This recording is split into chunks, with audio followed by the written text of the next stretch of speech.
Ce qu'il met en lumière, c'est qu'on est détaché de la nature. Alors ça, c'est une idée très connue, très courante. Mais il rentre dans le détail technique. Alors sans rentrer dans trop de détails, on peut dire il y a deux détachements qui caractérisent les mathématiques modernes, qui sont à la base de toutes nos sciences, toutes, absolument toutes.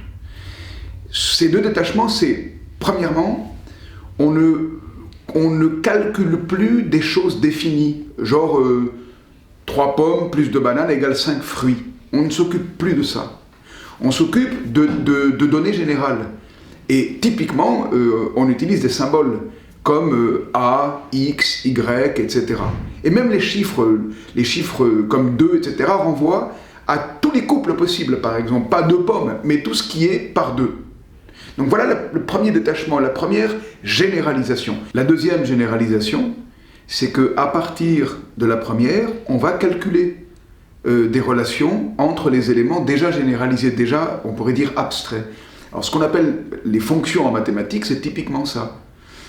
AX égale Y, quelque chose comme ça, voilà une mise en relation de données qui sont générales. Et la mise en relation, elle est elle-même générale. Et donc on a deux généralisations qui sont deux détachements par rapport aux données naturelles. Et Klein ajoute un point tout à fait fondamental, c'est que malgré ces deux détachements successifs qui concernent toutes les mathématiques, on fait comme si, quand on opère des calculs, on parlait de la réalité.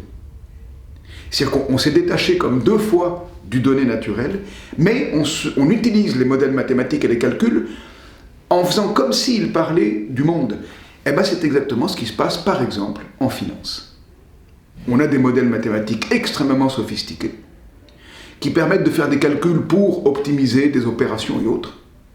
Mais les calculs sont faits sur la base d'un détachement par rapport au marché, et les calculs mathématiques permettent toutes sortes d'opérations.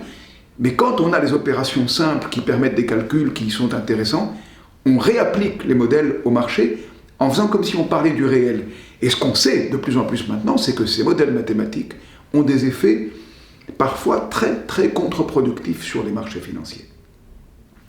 Alors, on peut généraliser le propos en disant ceci, c'est très bien que nous ayons nos sciences contemporaines adossées aux mathématiques, comme je viens d'esquisser